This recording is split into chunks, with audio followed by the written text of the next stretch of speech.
புதிய வட்டமாக திருவோணமானது தற்போது உதயமாகியுள்ளது. அண்மை செய்தியாக தற்போது நாம் பார்த்துக் கொண்டிருக்கிறோம். இதுகுறித்து பல்வேறு அறிவிப்புகளானது வெளியிடப்பட்டுள்ளது. விரிவான விவரங்களை செய்தியாளர் நந்தினி வழங்க கேட்டறியலாம். நந்தினி, வணக்கம். இது குறித்தான விவரங்களை பதிவு பண்ணுங்க.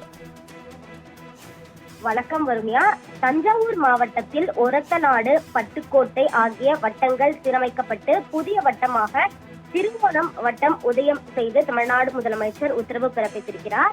அந்த வகையில் சட்டப்பேரவையில் 2022-23 ஆண்டிற்கான மானிய கோரிக்கையின் போது வருவாய் மற்றும் பேரிடர் மேலாண்மை துறை அமைச்சர் தஞ்சாவூர் மாவட்டம் ஒரத்தநாடு, பட்டுக்கோட்டை ஆகிய வட்டங்களை சீரமைத்து புதிய திருவோணம் வருவாய் வட்டம் உருவாக்கப்படும் என அறிவிப்பொன்றை வெளியிட்டிருந்தார்.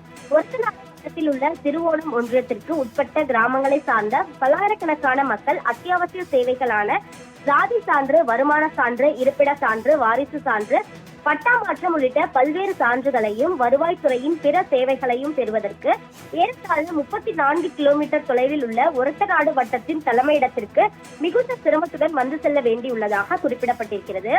இதனால் அந்த பகுதியில் உள்ள கிராம மக்களுக்கு பொருளாதார செலவுகள் அதிகமாகுவதாக, அத்துடன் இந்த சேவையை பொறுத்தவரைக்கு நாள் முழுவதும் செலவிட்டு அலையவும் வேண்டியிருப்பதாக தமிழ்நாடு அரசின் சார்பில் தெரிவிக்கப்பட்டிருக்கிறது.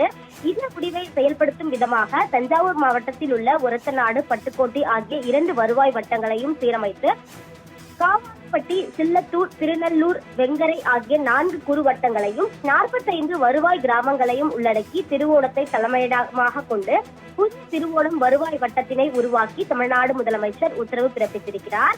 இதற்கான அரசாணையை பொறுத்தவரையில் வருவாய் மற்றும் பேரிடர் மேலாண்மை துறை சார்பில் வெளியிடப்படும் எனவும் தெரிவிக்கப்பட்டிருக்கிறது. அந்த வகையில்தான் புதிய திருவோணம் வருவாய் வட்டத்தினை உருவாக்கி தமிழ்நாடு முதலமைச்சர் உத்தரவிட்டுள்ளது குறிப்பிடத்தக்கது.